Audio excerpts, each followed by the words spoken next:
Hello, eighth grade. Welcome to May the 4th. May the 4th be with you. This week, we are going to continue on with what we've been doing.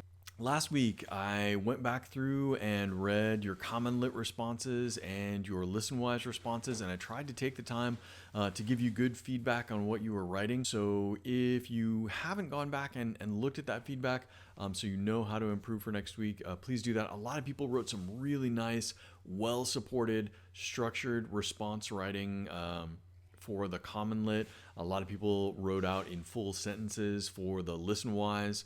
And responded really well to that, and I greatly appreciate that. And most of the time, my response and my feedback is, "That's great. Thank you very much for doing that."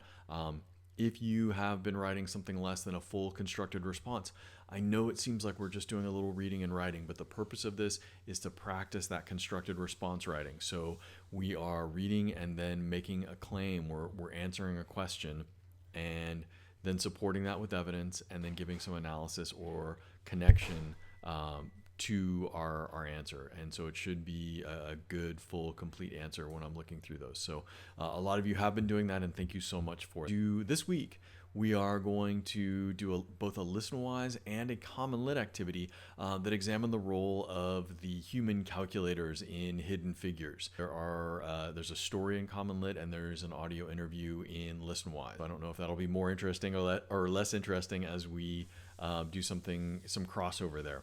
We're going to continue to do that, and then we are going to do some grammar flip. Again, if you haven't logged on, please do that and get caught up with the grammar flips. They don't take too long, and they do keep our grammar muscles strong. This week we're doing correlative conjunctions and an exercise in passive voice. The other thing is you may be getting a poetry book in the mail this week. We're going to do poetry as our last unit, and so those are going out. If you get it, hold on to it. Keep it safe, and we will get to poetry. It's sort of like a greatest hits poetry book. If you've read the poem about two paths that diverge in the woods, or the Charge of the Light Brigade, those are all in there. It's 100 best poems. It's a great book, and it's going to help us get through a really cool end of the year poetry unit.